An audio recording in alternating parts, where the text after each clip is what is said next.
ఉదయమే 5:30-6 గంటల ప్రాంతంలో ఒక విషాదకరమైనటువంటి వార్త వినడం చాలా బాధ అనిపించింది. దివంగత నేత మరి సాయన్న గారు 40 సంవత్సరాల రాజకీయ చరిత్రలో అనేక సార్లు కంటోన్మెంట్ ప్రాంతానికి ప్రాతినిధ్యం వహించడం, ఆయన లాస్ట్ టైం ఆరోగ్యరీత్యా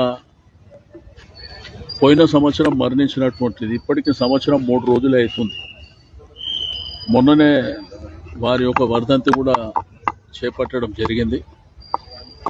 బట్ ఆ రోజుల్లో ఉన్న పరిస్థితుల్లో మరి మా పార్టీ అధ్యక్షుల వారు కేసీఆర్ గారు వారి కుటుంబానికి టికెట్ ఇవ్వాలన్నటువంటి ఉద్దేశంతోనే అమ్మాయికి టికెట్ ఇవ్వడం, అమ్మాయి కూడా మంచి మెజారిటీతో గెలవడం, అంటే కంటోన్మెంట్ ప్రజలు ఆ కుటుంబాన్ని, అక్కడ ఉన్నటువంటి కార్యకర్తలు ఆ కుటుంబాన్ని ఏ విధంగా గౌరవిస్తారో మనం చూసినాం.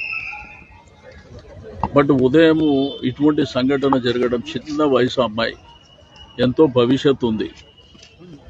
భవిష్యత్తులో మరి ప్రజలకు కానివ్వండి విశేషమైనటువంటి సేవలు అందించేటువంటి అవకాశం. బట్ పొద్దున యాక్సిడెంట్లో మరణించిందని చెప్పి ఫోన్ రావడం, ఆ తర్వాత టీవీలు చూస్తే ఆ టీవీలలో కూడా ఆ జరిగిన యాక్సిడెంట్ విజువల్స్ చూపించడం మా అందరికీ చాలా బాధాకరమైనటువంటిదే కాకుండా చాలా విషాదకరమైనటువంటిది. ఇటువంటి సంఘటన జరుగుతుందని చెప్పి మనం ఎవరం కూడా ఊహించినటువంటిది కాదు. బట్ విధిని మనం ఏం చేయలేం కాబట్టి మరి జరిగిన సంఘటన పట్ల మరి ఆ కుటుంబానికి మనము ధైర్యాన్ని ఇవ్వవలసినటువంటి అవసరం ఉన్నది. ఆ భగవంతుడు ఆ కుటుంబానికి అన్ని విధాలుగా ధైర్యాన్ని ప్రసాదించాలని కోరుకుంటూ మరి కొద్ది క్షణాల్లో డెడ్ బాడీ ఇక్కడికి రావడం జరుగుతుంది. పోస్ట్మార్టం నిమిత్తం వారి యొక్క స్వగృహమైనటువంటి అశోక్ నగర్ దోమలగూడ ప్రాంతానికి తీసుకువెళ్ళడం జరుగుతుంది.